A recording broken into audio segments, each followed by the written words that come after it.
Hey, this is Anney. And Samantha. And welcome to Stuff I Never Told You, production of iHeartRadio.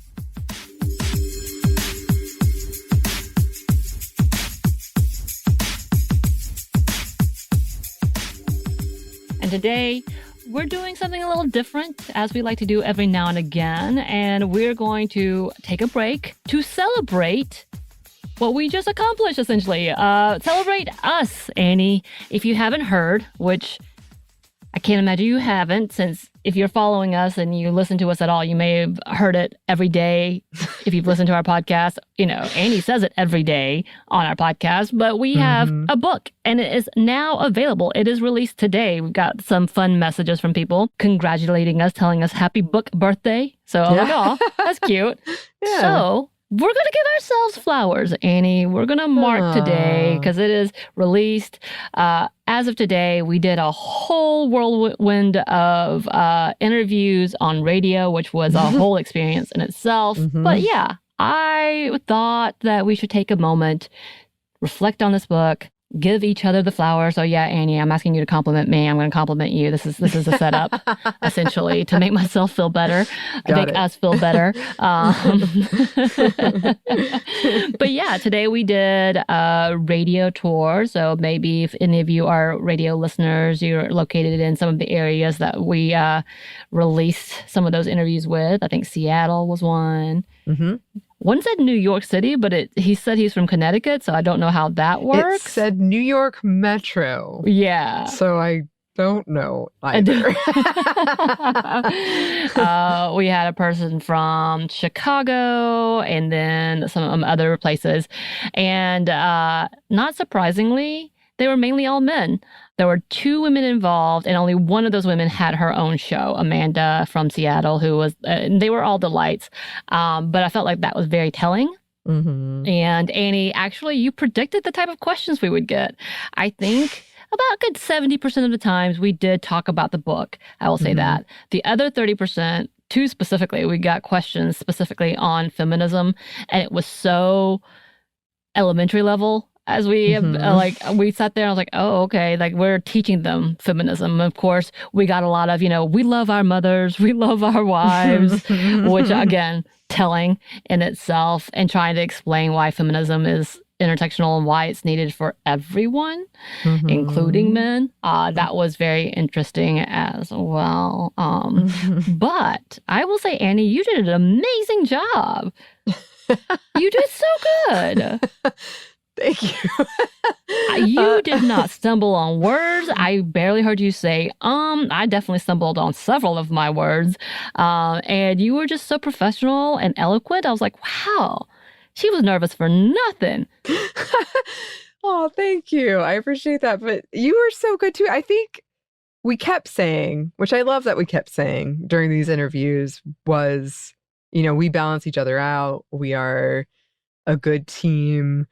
And so I felt like there were several moments where you stepped in when I was floundering, or there was silence on your side. And I was like, okay, I'll go. Part of that was because I didn't want to talk over you because I know you can't interrupt me. Yeah. So I'm very bad about interrupting sometimes. So I'm like, okay, I got to let her make sure she has her piece first. And then also part of it was because I couldn't understand.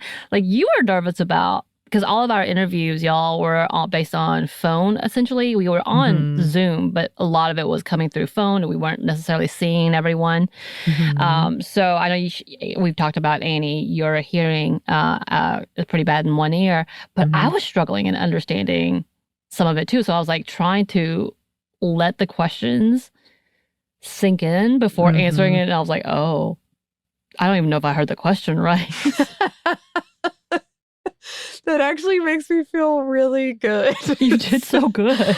Because I think, it's sort of a joke, but that whole idea of, when you have to adapt to something, like maybe it's kind of a superpower. And mine is like, I've got to piece together this long story and make it into something and then have an answer and response. Well, you did a fantastic job. But we will talk about those interviews a little for a happy hour because I have some thoughts that I really want to get off my chest because I'm not going to lie. There's a couple of moments where I got angry. But for today, we want to talk about the fact that we were so excited. We were very overwhelmed. I know we've had listeners and y'all fam sending us like, we're so excited for you. Sorry that this is so stressful that you can't be as excited. But the truth of the matter is like, yes, we're coming into it. I am proud of what we have done. I'm anxious. I'm an anxious, pessimistic person, so I'm waiting for backlash, which I think will be inevitable with this type of book. We talked about the fact that my family and I, they would not be glad to get this book. I will not give them a copy. They will not hear from me that I have written a book like this. But in general, I'm very proud of the work that we put into this, that it is published. Shout out to Auburn Oil Company bookstore. Apparently, they already got our book ready to go for new releases. Love that. I mean, I was like, oh, there it is. That's our book with other books. What? No.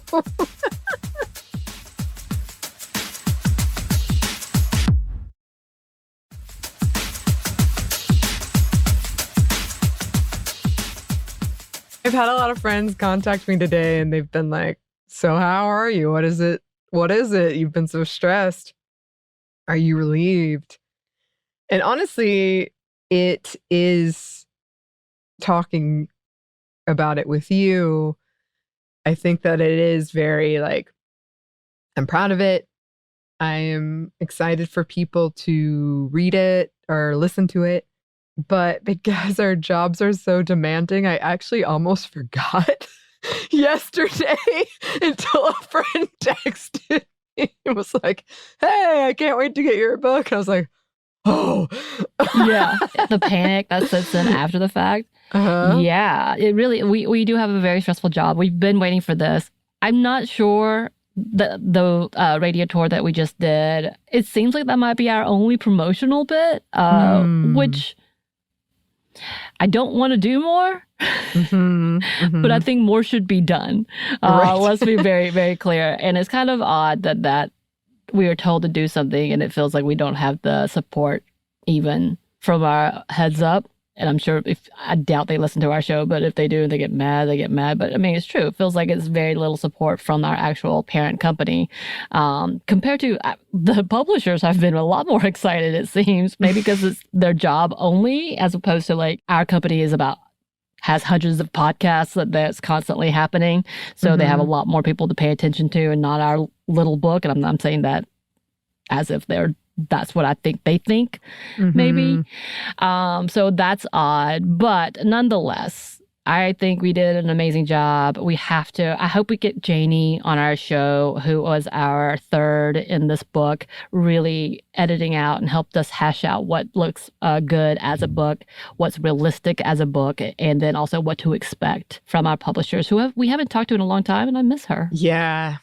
She was amazing. She was somebody who I felt like she was way too cool for us, but never made me personally feel that way. You know what I mean? Yeah, she was so open she was and like, nice. I don't know if you want this, but this is what we think. And then just being like, oh, y'all know more than me. And I'm like, that's not true. We don't. Please help us. And so oftentimes, but yeah, she was fantastic. And of course, like we also were like, oh, she just has to do this for her work. But in our minds, we're like, we really want to be friends with you. Yeah. How do I become friends with you? And then also talking about Helen Shui, who has done the illustrations. And y'all need to go check out her work. I don't know if we've talked about her site. I think it's HelenShuiArt.com. So it's Helen, CHOI, art.com, and you get to see all of her works. She has it all over Atlanta. When I lived in my old apartment, she had artwork up, and I was like, oh, I know her. I was very excited. Then I was like, I have a connection who, again, is a friend of one of our designers on the team, Pam, who's also phenomenal. Yes. But yeah, if you get a chance, you should go look at her art. She has a website. She has, I think, pieces that people buy as well. I need some pieces. Yes, you can commission a work from her. Again, she did a phenomenal job. Our book really came to life because that was one of our exciting ideas, is to have a graphic novel portion, because that's so us. And we wanted that as our part of our personality type here. Yeah, and that was definitely one of the highlights, was working with her. Especially, I remember when we did the first chapter. It was the Battle of the Sexes chapter. And I was just like, here's my thought process. Spider-Verse meets Dennis. And I was just like describing all of these things. And she did it. Like that is a skill set I do not have. Right. She took that and made it into amazing art that communicated what we need to communicate in the 2 pages we were allotted to communicate. Yeah. She worked within the boundaries, and then when like things came through that wasn't supposed to happen, she still made it happen. We were like, damn, she's the best.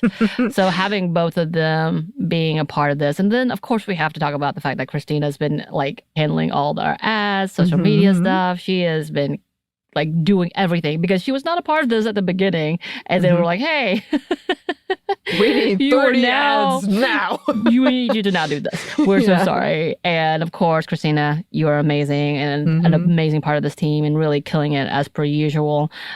Joey, who's handled stuff on TikTok for us, which we are still not doing a lot on. One day maybe we'll be cool like that, but they have done an amazing job in making us look not so silly. No, that's up for debate. But given the material, yes. Of course, there's a lot of things that we don't know the future of, like the projects. There may be more to this that we're not quite ready for, but hopefully it won't be as daunting as what it's been. But hopefully, like the biggest thing about this, I think, is knowing that our names are on a book that we can be proud of, that hopefully is only a stepping stone for other people to build up on. We want to be a part of this new intersectional feminism where we are not just allies and advocates, but we are here on the front line with everyone else, having this conversation and making sure that this conversation doesn't die, and that we are very clear that we understand as feminists, we are not necessarily experts. We are not necessarily the end-all, be-all teachers of this, but we are also the students. And a part of feminism, and it's part of the intersectional feminism, is that we are learning and growing with everyone, but also being voices for others. Yes. And I think that our radio tour today, which we will talk about, and had many like positive, I don't want to sound all negative, but it actually did make me feel like, okay, I'm in my bubble where most people agree with me or know what I'm talking about. Right. And we have a lot more work to do. If this is the conversation, and that's not necessarily a bad thing. Like there was just some times where I was like, okay, this is really important that we're still talking about this then. So I think that not being too afraid to have those conversations and not shutting people out from those conversations is really important, because a lot of our book won't necessarily be new in terms of information, but I think our voices are distinct, and I think we're coming at it from a very distinct way. And I think that does matter. And we've already heard about, it being in libraries, and that idea to me is just so overwhelming and exciting. That kids will read it. That was a question. I know, we did get that question. I was like, I don't know. Basically, I said, I think you did a good job. Parents should read it first. But I think I think kids should read it, honestly. Eventually, yes. Of a certain age, yeah. Parts of it, for sure. Yes, yes. But also just, I want to really emphasize, we've said it before, but this book, this show would not be here without you listeners. So flowers to you. I honestly you have really changed the trajectory of the show in a positive way. And you've made me, at least, I'm sure you do, Samantha, think about like different ways to think about things, and brought things on my radar that I didn't have. And so I love that too, that it feels it's like, I keep calling it a love letter to our audience who's been there, who is supportive, but also, yes, kind of opening opening it up to other people who might not listen to podcasts and give another avenue for more people to be intersectional feminists. What? Yes.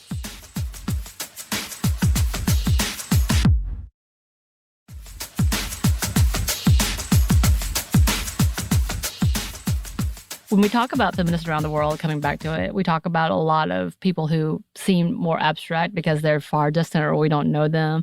But yeah, when people like our listeners have the conversation, open up this conversation, are willing to have this conversation, and or have a call in when it's necessary, I think that's an amazing thing, and that's part of the breaking down of the white supremacy that we talk about, the sexism that we talk about, the misogyny that we talk about, and bringing in so much growth as a community. And that's the thing, is like with movements like this, there's always room to grow.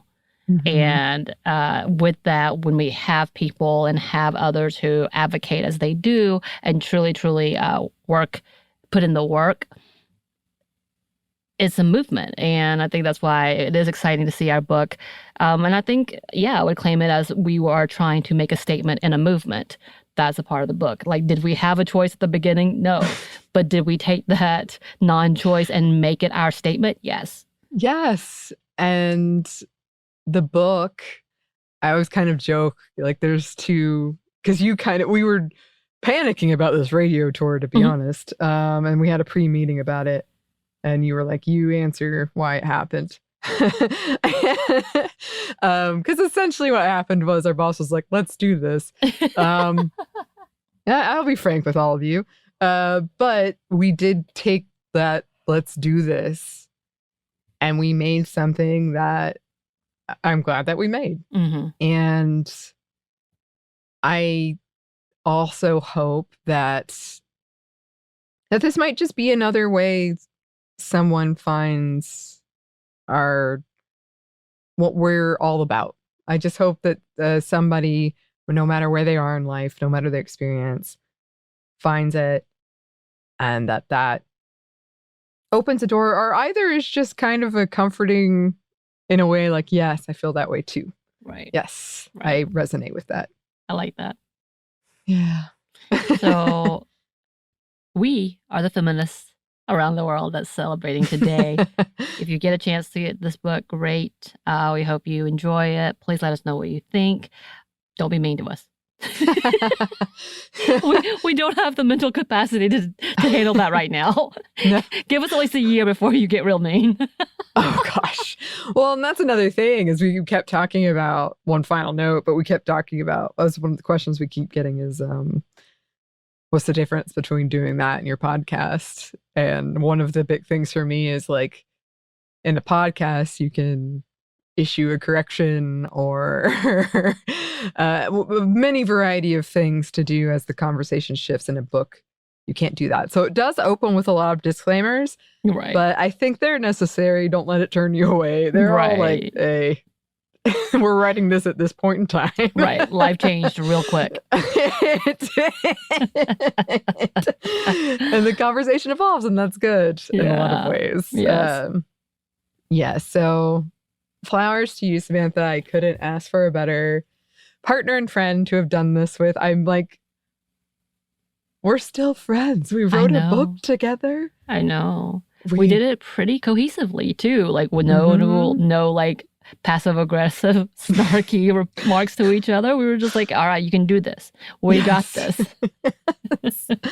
Yes, which I do in part credit. Not that I think our friendship would have fallen apart, but Janie, once again. Yes, she really amazing. Kept it in line. Yeah, I think the amount of confusion would have had us both frustrated. Yes. Also, we're not in the publishing world. Yeah. We would have been.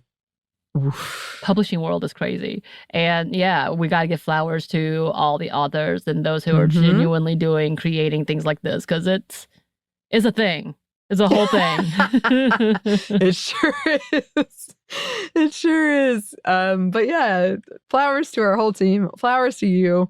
Everyone who made this happen. We really appreciate it. And yeah, it's available now. Audiobook and the physical book. So check it out. You can contact us at our email, which is stuffmediamomstuff at iheartmedia.com. You can find us on Twitter at momstuffpodcast or on Instagram and TikTok at Stuff I Never Told You. We have a TeePublic store where you can get merchandise. And yes, we do have a book. You can get it at stuffyoushouldreadbooks.com. Thanks, as always, to our super producer, Christina, our executive producer, Maya, and our contributor, Joey. Thank you all. Thank you. And thanks to you for listening. Stuff I Never Told You is a production of iHeartRadio. For more podcasts from iHeartRadio, you can check out the iHeartRadio app, Apple Podcasts, or wherever you listen to your favorite shows.